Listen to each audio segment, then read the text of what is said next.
changing lives.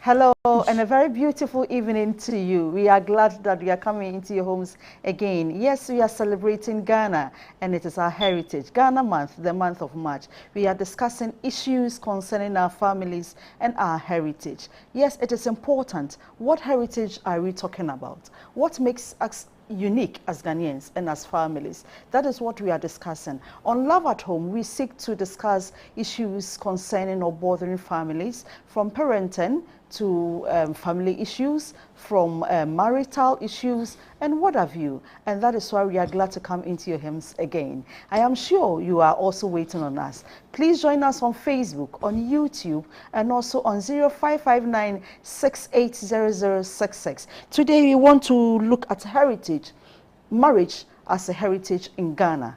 Marriage as a heritage in Ghana. This is what we are going to be discussing. And I have a very learned man.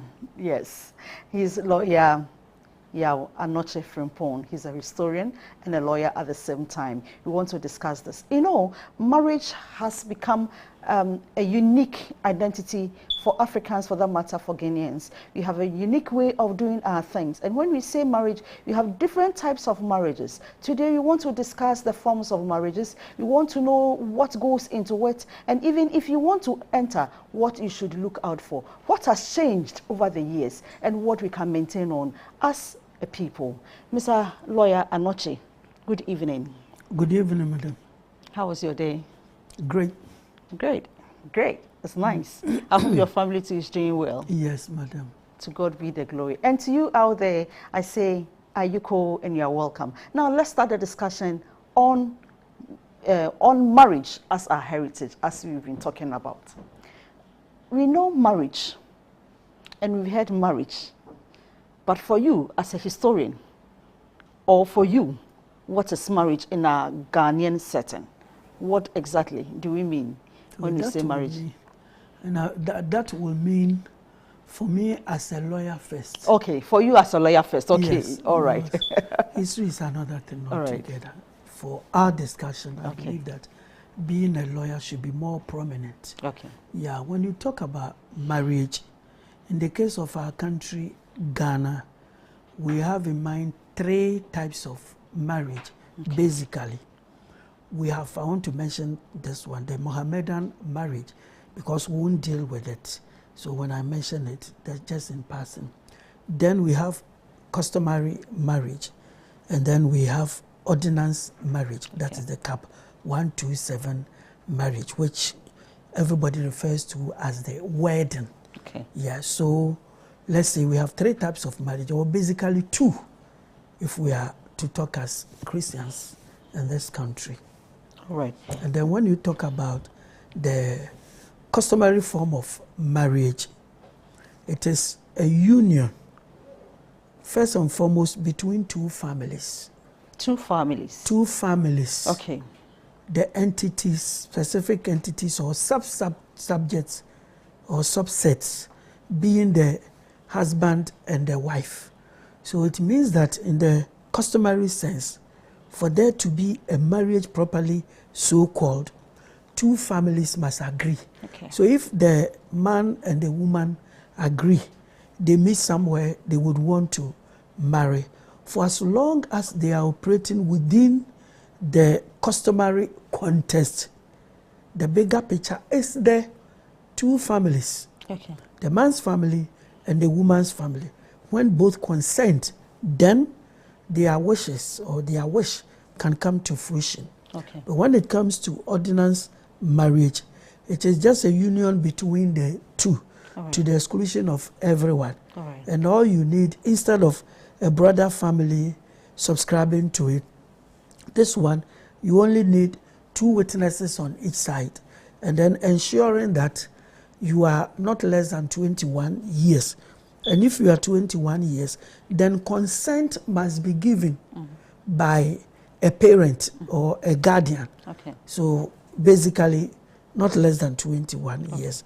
You must ensure that you pass the affinity test. That is to say, the two of you are not closely related by blood. Okay.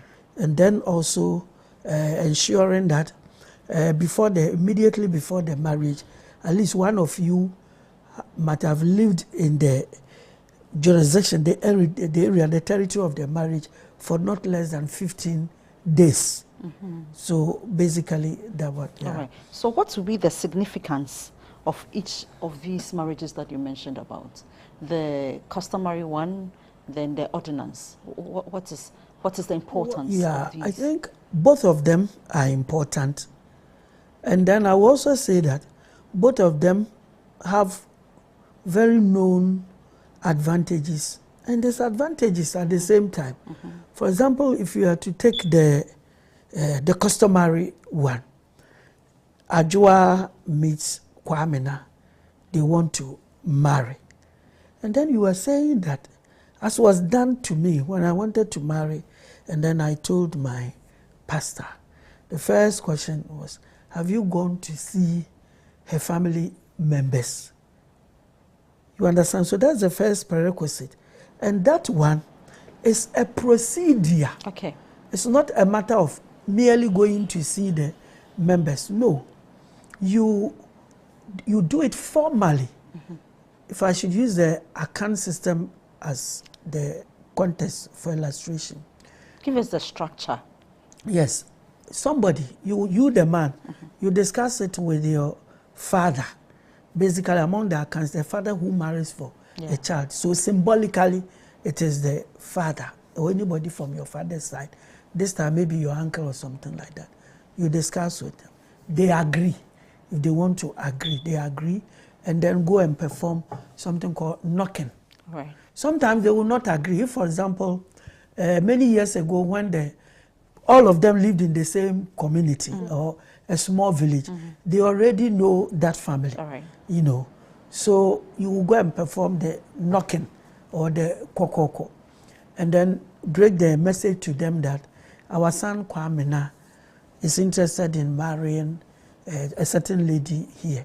Today you say to pick flowers or something, straightforward, then Kwamena wants to marry this lady. They call Ajua, for example. Ajua or something like that. And if you would permit us to have the marriage come off, then they will say, oh, that's very fine. So if you can give us a few weeks for us to communicate our answer to you. Okay. That is when they will ask that Ajua whether you know Kwamena. In whichever way you know Kwamena, the lady will have to inform the family. Because if it turns out that they have mated before, they have had sexual intercourse before, if I should put it in blunt language, then there's a special fee the man would have to pay. Really? Certainly, because you pass through a family before you reach the lady. The lady. But this time, you went straight to the lady. So you will be made to pay a certain fine. All right. The fancies will say, "Etiame pomahu." All right. Or if you have ever cooked for him, it is also an offense. Because you can't start using her until the marriage has been performed. Yes, so if she has ever cooked for you, washed your things, or you have seen her nakedness before, then you pay special fine for this. But assuming none of this has taken place, then the family will do a little investigation. The 1 week or 2 weeks they give you, or 3 weeks they give you, they find out from the man's side whether somebody within his family has ever committed suicide, has ever committed a heinous offense. Like, for example, one of his uncles or grandfathers ever committed rape or robbery. You understand? Something or anything that is a sacrilege in that society. Yeah. The moment you go and marry from that person, when somebody sees you, say, "Oh, Ajua, she has gone to marry Kwamena." And somebody, who is that? Oh, have you forgotten that man who, the GNTC manager who stole money and was jailed 10 years? That's the grandson. Oh, okay. Akan families don't want that. Not only Akan families, African families don't want that. So they use that period to do investigations about you. And then some diseases too. All right. Maybe somebody in your family ever became insane. And maybe it was not just accidental, 1 or 2 times. So they say, no, there is insanity in that home. In that home. Or they check and discover that that house, no one crosses the age of 60. Before you realize at the age of 55, 56, then the person is dead. 55, the person is dead. They won't want their child to go there. Or sometimes in that they see that, mortality rate among babies there or children very high. Our people study all these things. You see, in those days, our people didn't know scientifically what was SS, sickle cell. Yeah. But because of their experience, their wisdom, having a third eye, it tells them to say, how come that people easily fall sick in that family and then within a short time they die? So whether it is scientific, spiritual or whatever, they will not allow their child to go in. And then other diseases like tuberculosis, infectious diseases, once they know, they will not allow the girl to go in. All things being equal, if there is no problem, they'll give you the answer. On an appointed day, the two families would meet, and that is the man's family.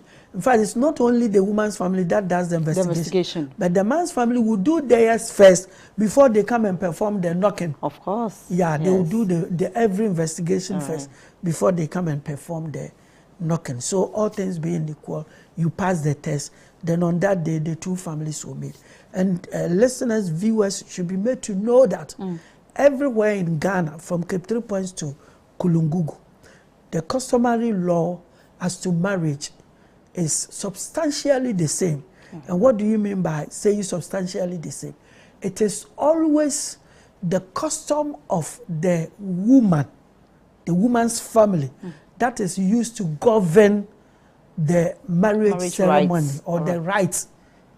It is the custom. So if you go and marry a Dagomba woman or a Frafra, and you know that you are supposed to provide 2, 3, or 4 cows, and you are an Ashanti man, don't say, you can't say that. That's you can't say, we don't do this in my hometown, so I'm not going to do. People. All right. The custom of the woman's people. This is among the West, among the hunters, service everywhere in Ghana. We don't use the man's marriage rights to perform marriage, but that of the woman. Customs. So whatever they demand is what you are supposed to provide. Now, a few changes have arisen. I know you will ask questions there, but this is what we do. And in the customary marriage, we've added a few things which are not very necessary, like the Bible and the ring, because the Bible and rings are not known to customary marriage. All right. Our mothers were not wearing any ring, and even now, I'm not wearing one, and I won't wear.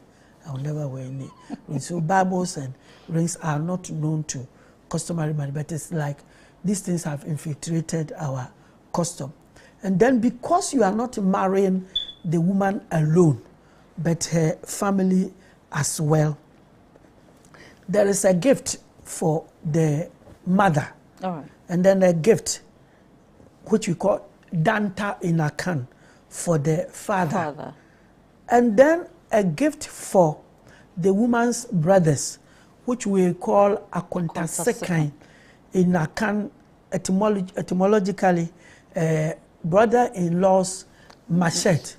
And the meaning is that the brothers-in-law or the brother-in-law was able to protect the sister, and then she has now come of age.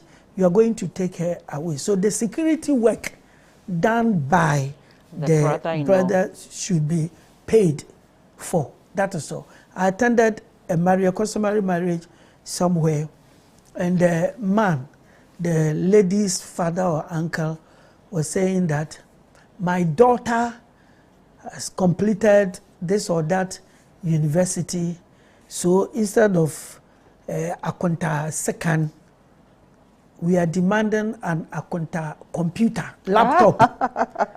And luckily the man was my friend, so I pulled him aside and said, please, you can't change custom. Okay. And then he said, because they are not illiterate, so you don't mention second in this and say, no, you have missed it. When I can say akunta second, we are talking about a weapon that was used to protect your daughter or your niece. It's not a physical knife for weeding, or you saying that they are illiterate, they go to farm. So you want second, a machete for the brother-in-law who is a farmer. You are making a mistake. All right. A brother-in-law who protected his sister.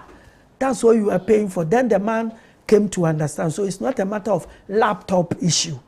It's a matter of paying for the security and protection given to the daughter, so that another man did not come for her, or she did not get pregnant by another person. Yes, and now today you are coming for. Right. Then you pay for that one too.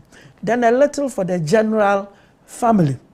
Then after that, both families exchange gifts, and usually it is in the form of, in those days, form of drink, wine, that goes around. Everybody takes some. Then something by way of evidence, remembrance, a bottle of schnapps or something like, which will be kept by the head of family, symbolically will be kept by the head of family, so that many years later, if it turns out that the marriage falls on rocks, then they will say that the woman is returning the man's drink. So if it was schnapps they brought, if it was cognac or whatever, that by that time they would have consumed it, but they know the name. Yes. So they will bring it back, and then that will be the end of the marriage. That's not part of the discussion, but we are talking about the marriage here. Okay. So when we do that, we haven't finished. They look for an appropriate time when the lady would be transported in those days by her friends. Many young ladies like herself, usually in the night. In the 70s, when I was growing up, I observed some where they would accompany her to her husband's home. And when she's going, her mother too would have to prepare her for marriage.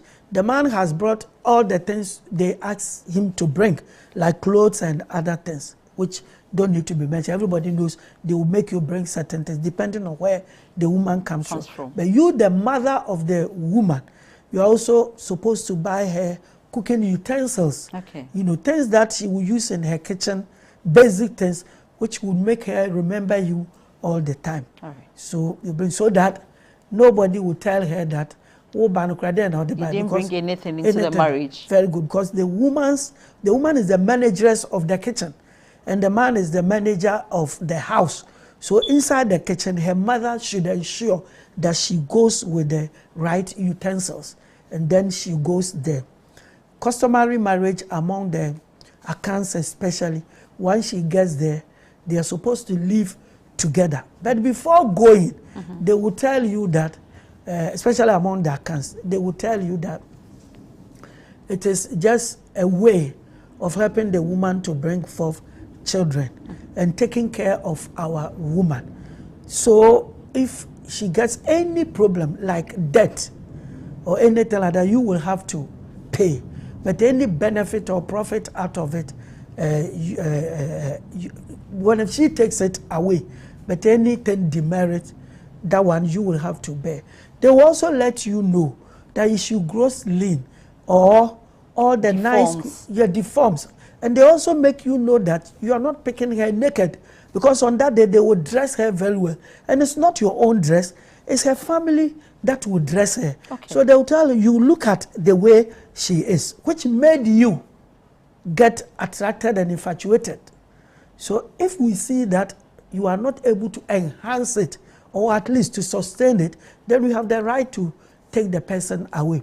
It is only a way of telling you that in the case of Akan marriages, the woman is not going to form part of the husband's marriage, because at the end of it all, she herself and the children that she will bear will belong to her own maternal family or home.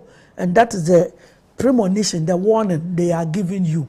Whereas in those from the paternalistic societies, when she goes, it's like she's gone forever to become part of her husband's family. This is so interesting, but I like the part where you said that such the man will do some search or inquiries about the woman will also do some sexual inquiries about the man. Yeah.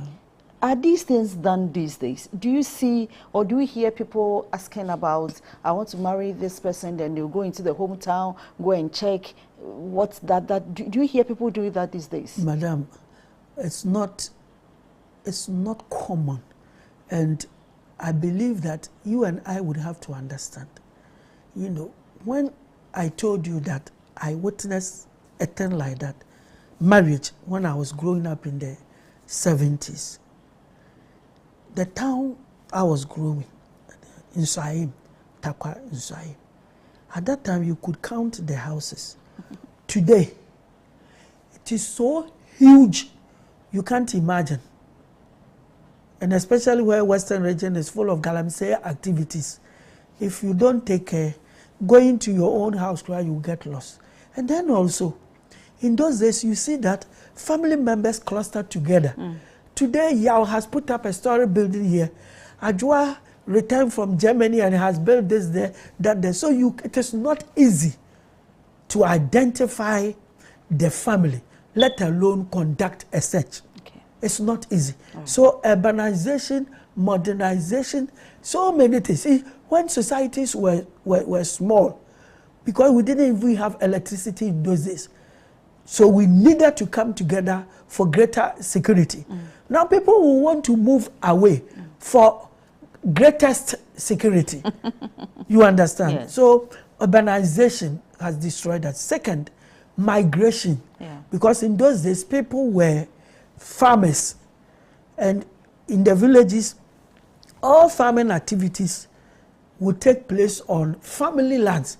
So when in the morning, you see people going to farm, in those days, it was so beautiful.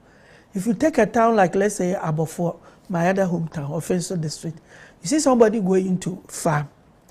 All those going to this direction, maybe they belong to the Oyoko family here, the Diana family. You know, everybody and where they belong. So wherever you are, if you are in trouble, and say, you know the people you are calling. Today, somebody moves from the family setup and takes a big land in the Achim area, Akwapim area. Things have changed, and it has affected marriage drastically. Right. Yeah, I agree with you. So by so doing, is it really bringing us problems, or it is helping us? It's bringing us problems. Okay. So what are some of the problems we are seeing? Yeah, we mentioned the diseases. Then we mentioned the fact that some of the people in the family could be dying prematurely. We mentioned the fact that that family could be made up of robbers. That trait will always be there. But how would you be able to search until you have married the person, and then one day somebody comes to visit you and say, this lady is from so and so family. Oh, if I had known it, I wouldn't have made you to go and then marry from that house. So these are some of the problems we are facing. The social problems are there, but to be able to solve them or identify them before marriage becomes difficult. And then also in those days, the two are growing up together. Now you don't choose somebody because the person is from your area or something like that. No, you choose somebody whom you meet, you know, as a steady mate, because you attended the same university, because you attend the same church in Accra, because you attend the same social group somewhere. You understand? So things are changing. You know, things are changing completely. Societal norms are breaking down, and it makes search for people's background sometimes even unnecessary. Because if it is disease, we can cure the disease now. Even now, disease, you check when you go to the hospital, you want to do sickle cell tests and all forms of disease tests you can do. Yes. But the social norms like robbery and other things, you will not be able to do. You will not be able. So you only ensure that your husband won't be a thief, and your wife too, when she goes to market, she's not going to pick anything from it. And if she does, it doesn't matter. It's the two of you. Right. Because in those days, the moment she does it, it will go everywhere and it will affect the two families' dignity and reputation. Right. Luckily, you have isolated yourself. In fact, you've broken away from the community and you are living quietly in Takwa or Boase or Chebi. Okay. So you don't have any problem. If anything happens to you, nobody will get to know. Yes. Well, let's go for a quick break. Let me remind you, we are discussing marriage as a heritage in Ghana, and it is becoming more interesting. When you come from break, we continue with our discussion. But please remember to join us on Facebook, on YouTube, and on our WhatsApp line 0559 680066. We'll be right back. Please stay tuned. Thank you.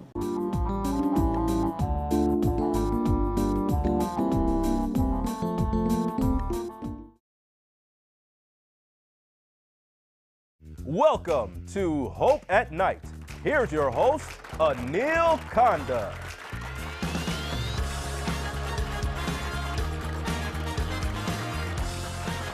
Thank you. Hello and welcome to Hope at Night. We have an amazing episode tonight.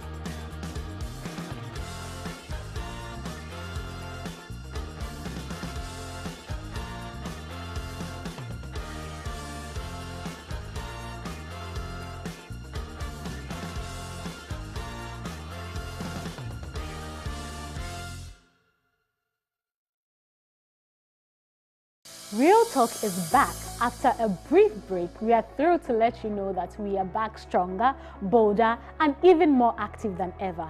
When he makes you feel that what you are doing is senseless, who are you? Sit down. When we are talking, you don't talk. When he began to control you with the power that I am the man of the house. So when I tell you to shush, you need to shush. Don't go there, you don't go there. We've truly missed you, and we are excited to reconnect and dive into the conversations that matter most. Each week, we take on issues, challenges, and experiences you share with us. Real Talk, a space where real stories meet real solutions.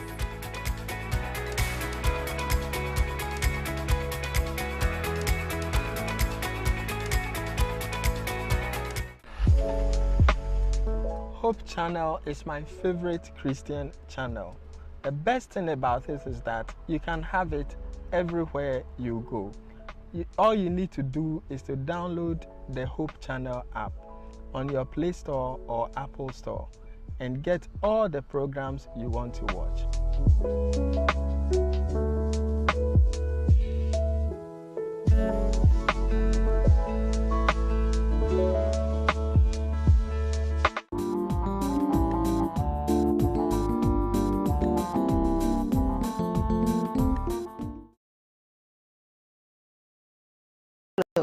Thank you so much, and we are glad that you waited on us. We are discussing marriage as a heritage in Ghana. Yes, and we want to say we appreciate you so much. I still have lawyer Anoche from Pong here with me, and we are discussing this very important topic. Lawyer, you've explained to us so much well about the customary one. You briefly mentioned the ordinance and the Mohammedan one.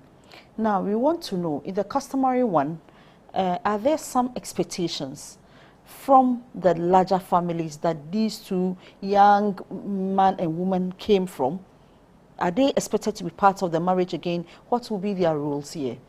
The role they play, first and foremost, is a form of distant supervision.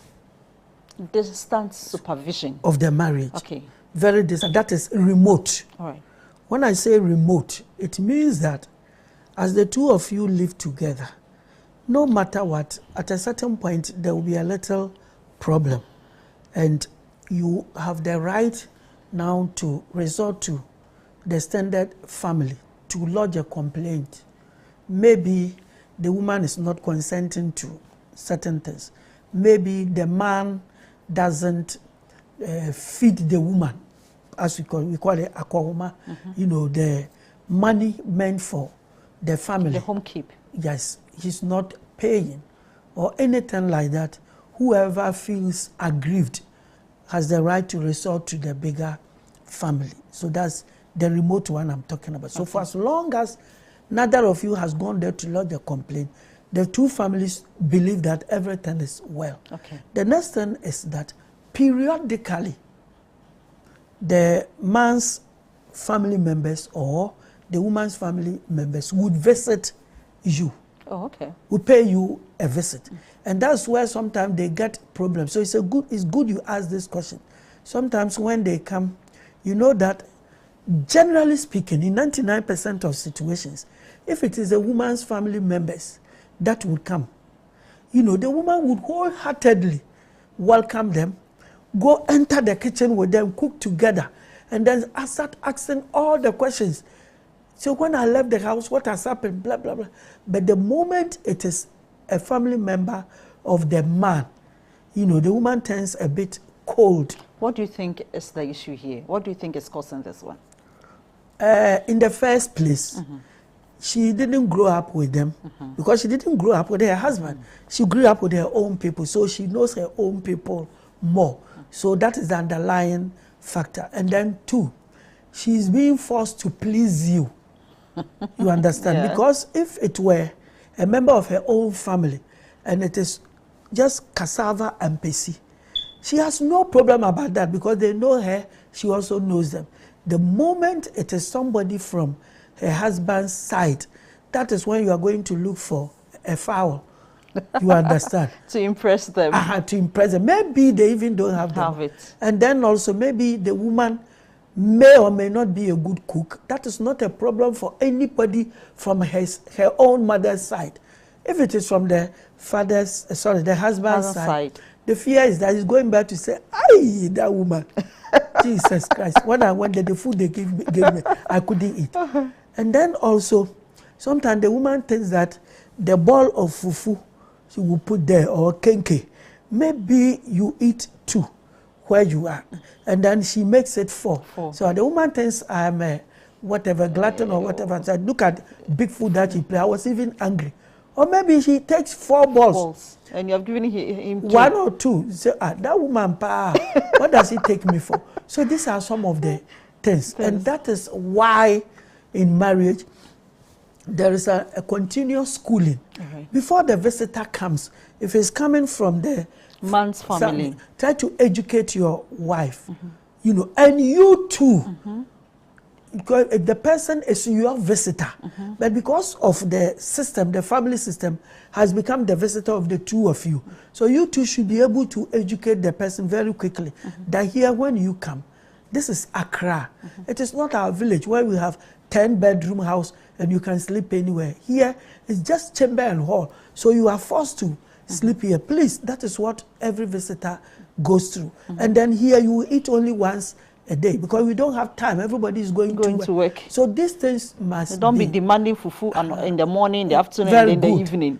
You know, and even in this house, we don't pound fufu at all. So you don't go and tell anybody. If you do this, the man, you should put your feet firmly on the ground. You don't come here another time. But this is just by way of extension. The most important thing is that the family too continue to be together forever and ever. And then you ask a question, is there some expectations? Yes, there are some expectations. The moment she leaves, they expect that after 1 year, the woman will come home with pregnancy. Oh, pressure. Yes, because the reason why you took her away, you should also understand. Apart from that thing that brings pregnancy, whatever she's going to do for you could have been done by anyone of her own sisters. But her sister cannot perform that job. It has to be done by a different woman, somebody who doesn't belong to his family. That was the only reason why, for Dakans, he came to marry you. And now once he came to marry you, it is anticipated that at most 1.5 years' time, the woman would come home. Because among Dakans especially, when it is time for you to be in labor, you go to your mother's side so that your mother will take care of you. And then after some time, when you have delivered everything, you go back. So even if you are not going to your house, your family, you know, because you are pregnant, they expect that you would give them information that you are pregnant, and that a big sister or any family member should come and stay with you and help you. If they don't see this 1 year, the second year, they will follow you. Yes, they will follow. First of all, they will talk to the lady. Sorry, this is not the lady issue. It is the gentleman's first. The gentleman's family, the man's family, will ask from him, so what is happening to your wife? Because we know you. You see, with us men, you can't hide anything when you are impotent. When your mother was bathing you, she knew everything, because they tell them that every dawn you have to inspect your son, your male child. At dawn, you feel like urinating, and that's where that thing also gets up. Every dawn with males, especially the young ones. So if you put your hand there, sometimes in the boxer short, it will come up itself. That's good for you. If it doesn't come, you inspect it periodically. And I hope people are listening. It's very important when you are bringing up a male child. Every dawn, enter his room, check that the thing is up. It's and check very for the important. 2 balls. Yeah, everything. And if you think that it's always down, then you talk to a doctor, or in those days, the herbalist. They talk to them. And so their child grew up knowing that he was not having that problem. So if he's not having that problem, then they think that it is the woman who is having that problem. On the other hand, the women too, their side, believe that they need children to build their family. So how come that you've been there for a year or 2 and there is nothing like that? So they would find out your first question. So your husband doesn't really sleep with you. So it is an indirect way of finding out whether your husband is impotent or potent. You understand? And then you say, oh, he's very potent, and we do whatever we are supposed to do. And then you say, if that is so, you see the old lady, next time when I'm coming, I will collect some herbs for you. And if it is a man's too, the same thing that they will be giving. So you will see that constantly and continuously, the 2 families find a way of playing a role in it. And then when they have a child too, the 2 families will come and then gather and then give a name to the child, to the newborn baby. So from the beginning of the marriage to the end of it, that is death, the 2 work together. And one of them is that whenever there is a funeral, on the side of the man, he's expected to attend with the wife. On the side of the woman too. So the 2 families continue to do that till death parts them. All right.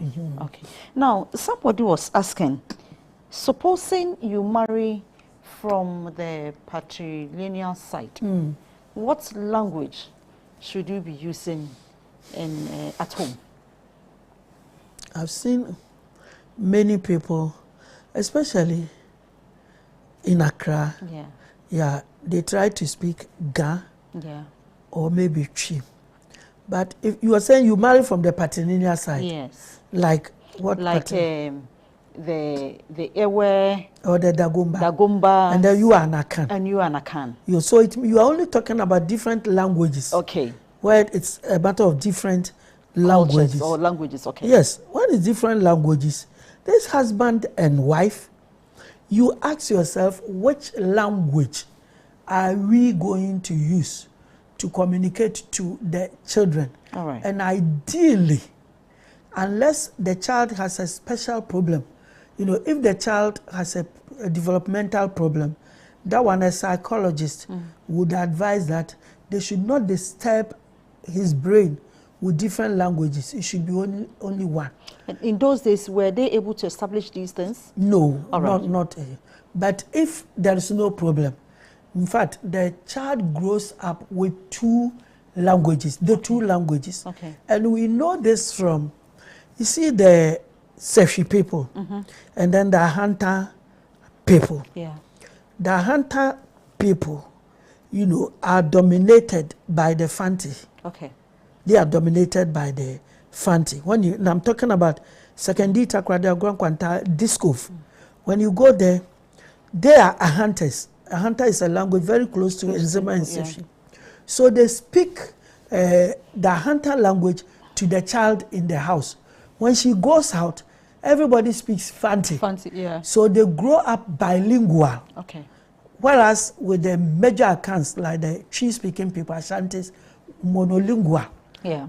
So once it is the two from different, one Ewe, one Ashanti, the children pick the two easily. Okay. Oh, they pick the two easily. And it becomes a big benefit for the for the children. Language-wise becomes good. But somebody is also asking, in that case, where do they come from? Where they come from? Yes. Where will the children come from? Okay. If you are an Akan, as I sit here, I'm an Akan. My mom is from the Axim area.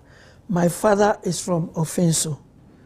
And because both parents are Akans, I'm also Akan. And if you are Akan, whether you like it or not, you come from your mother's hometown because your father is as Akan as your mother. Yes. But when your father is an Akan and your mother is, let's say, Ewe, then Organ, then the problem is that Akans don't believe that children from the man belong to their family.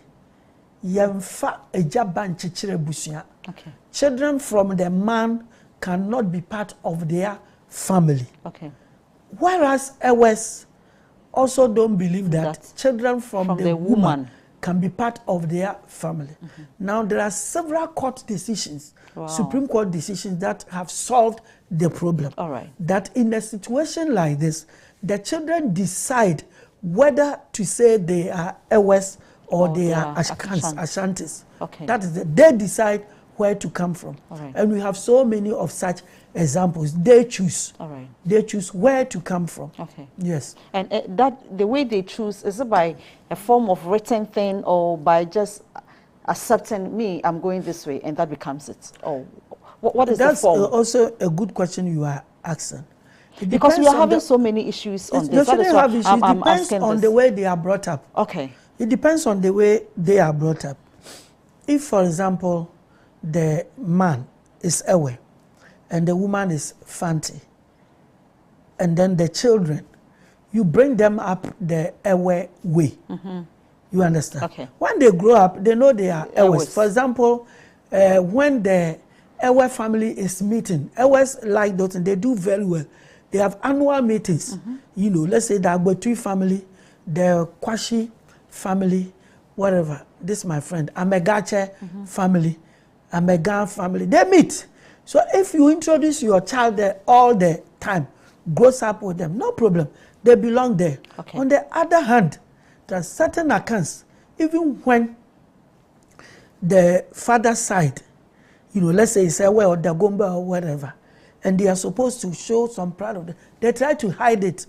Especially the Ashanti and the Fanti people. They also remember Fanti.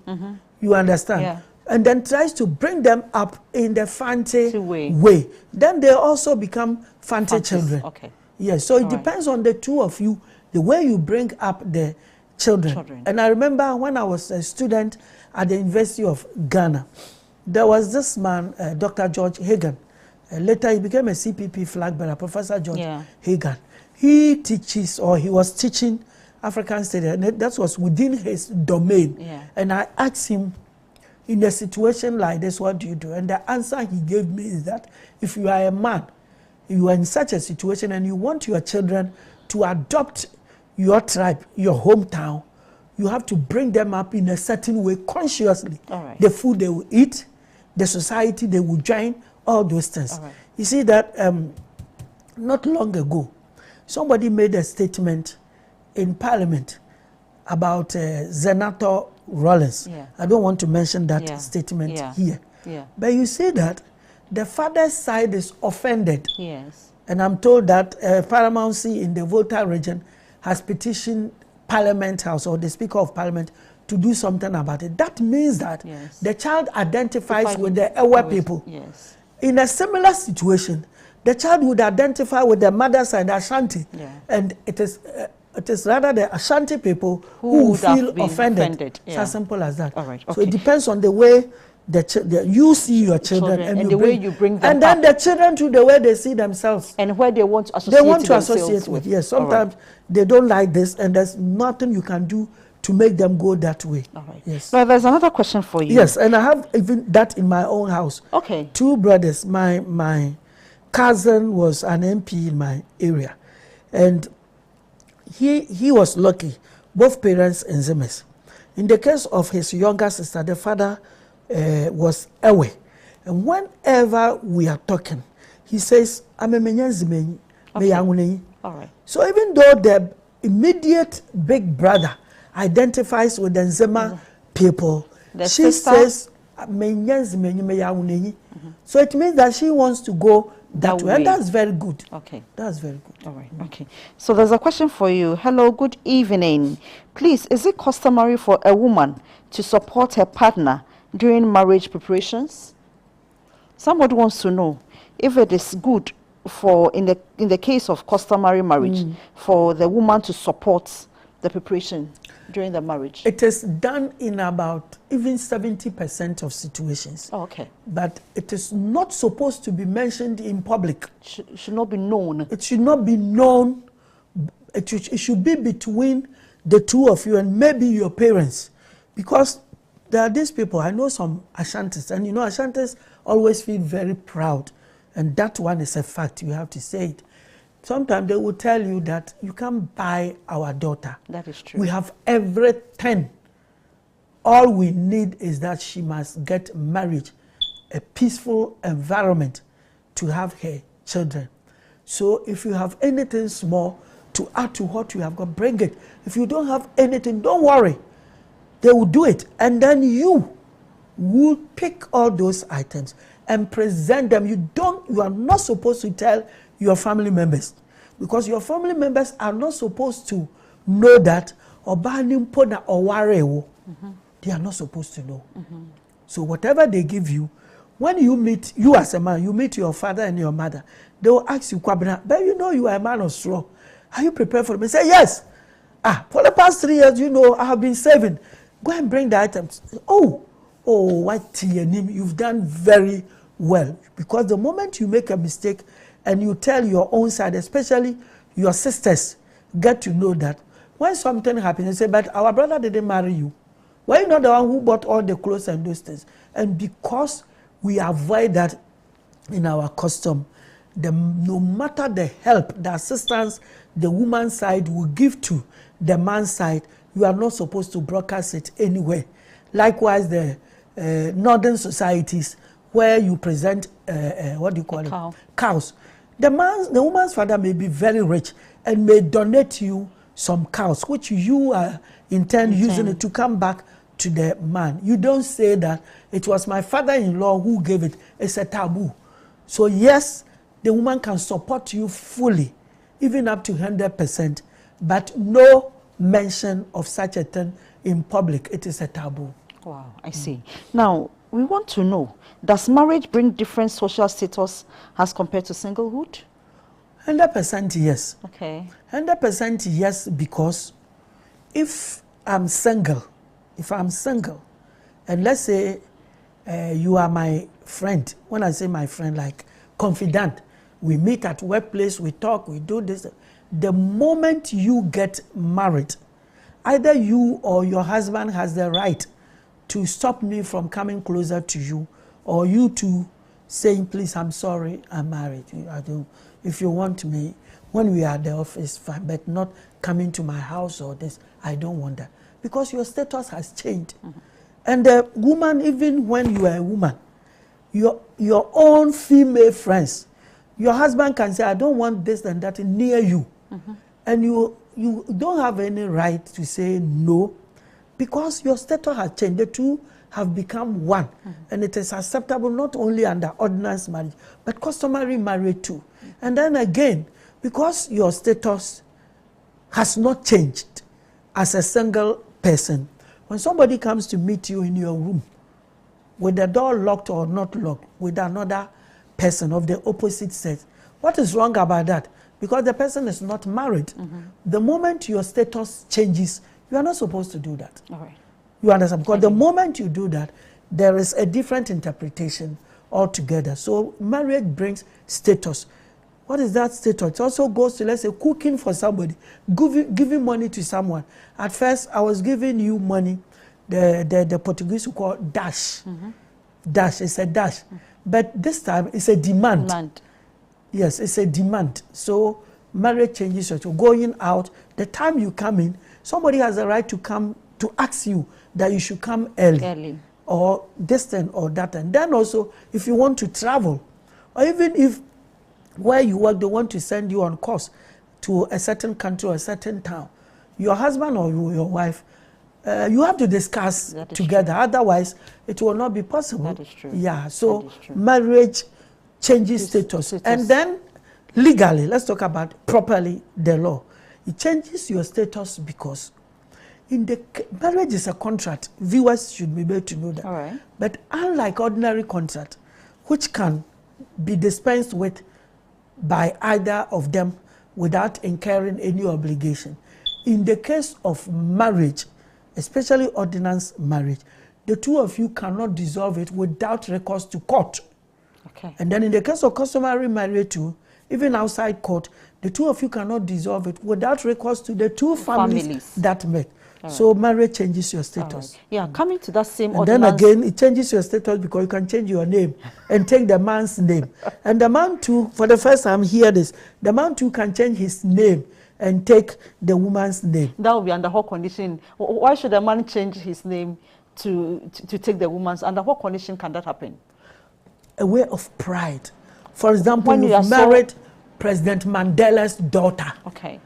Hey, you've married Mandela. They say, yes, that's why I've added Mandela to my name. You are not from Pon Mandela. A man can do that. It's a prestige. Yes, you've married President Akufo-Addo's daughter.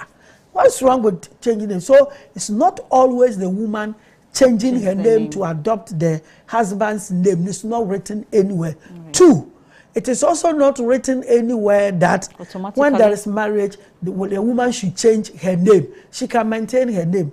Kwame Nkrumah's daughter, Samia Yaba Nkrumah, is fully married to an Italian. And they've been married for more than 20 years. Please, she maintains her name, Samia Yaba Nkrumah. So it's not automatic. There are certain people, the moment you marry, even when you have not officially done gazetted, then they will change the name for you. Especially in the church. Then they start calling you Mami Anoche. Because you want to. No, please. Unless she tells you she has changed her name, please keep calling her by the name you know. All right. Thank you. Now, lawyer, what is the advantage of the ordinance over the customary, or the customary over the ordinance? Why should I choose, say, ordinance over customary, or customary over the ordinance? Why? In the case of the ordinary, customary marriage, in law we say it is potentially polygamous. Okay. So when you are married by the customary way, and your husband commits adultery, you can't bring the matter before court or anything, or you can't even bring a charge against him before the elders. They will say, Anaso Ebema. And your marriage is a customary marriage. And if customary marriage is potentially polygamous, if he doesn't go out to see other women, how can he bring in more women to be married? So that's the disadvantage of it. But if it is the ordinance marriage, it is monogamous, not potentially monogamous, but strictly monogamous. One man, one woman. Yes. So there is no way you, the man, you have an advantage over the woman, or you, the woman, have an advantage over the man. And then another advantage of the monogamous marriage, the ordinance marriage over the customary one, is the long story I narrated. This time, you only need 2 witnesses. And we witness that easily all the time whenever there is marriage in the church.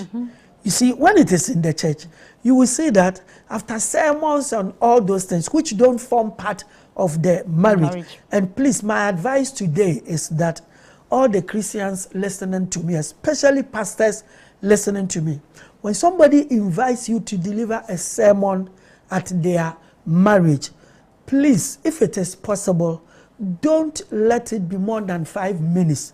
That is not the day for that. That is not the day for that. Some people will preach 30 minutes, 45. That's what they say. The pastor no or preach pow. Please, it's not the day for that. It's a day for marriage, and especially if it is the ordinance marriage, the pastor must be a marriage officer, gazetted. To be able to marry a man and a woman, and the church premises must have also been registered for that purpose. So when you know these two things, and you also know that the marriage certificate is not one provided by the church, because you don't marry under church laws, but the state law, then place is not a place for long sermons. When they invite you, Pastor Ananunu did something which I like very much. He keeps doing it. Whenever you invite him to preach at a marriage, within 5 minutes, the man has finished. And there is one, a certain pastor who is my friend. He will spend about 1 hour. Please, when you do that, you see the young men and women sitting there shouting, because that is their day, not your day. It's important. But I'm saying that that day, the only aspect which is the marriage is the place the pastor will say that we want 2 persons from the man's side, 2 persons from the woman's side. Come and leave it here. That is all. 2 witnesses finished. So it's not a big family thing. So it means when you marry under the ordinance and you don't receive customary, family people, don't blame anybody. It is the nature of the marriage. Yes. All right. So your final advice to our teaming audience and those who were watching us? My advice is that ordinance marriage is very good, but those who spend too much money to marry, it is bad.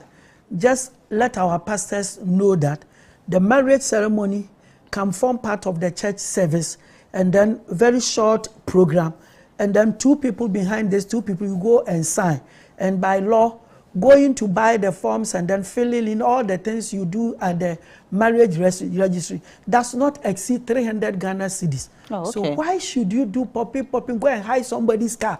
Everybody knows you don't have a car. So what is wrong about that? And then go and buy new suit. Please, you can use smock, batakari, and a nice kaba like what my sister is wearing. And then even anything like man to marry. Please don't compare with anybody. Don't compound your problems. This is all that I am saying. And then also the young men and women try to marry from different ethnic groups.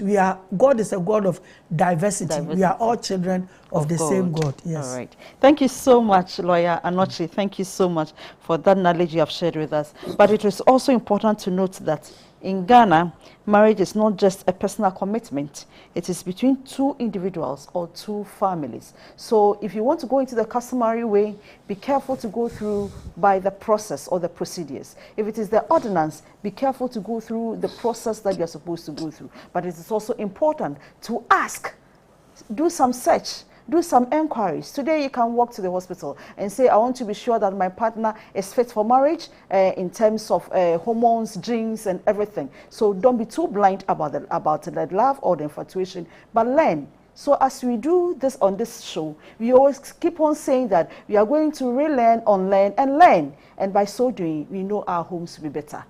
Until next week, same time, we come into your homes again as we celebrate Ghana Month in the month of March. Continue educating your families. Do what Ghanaians are good at in terms of our food, our dressing, our unique culture. Let's exhibit them every day, and God will bless us. Good night. Bye-bye.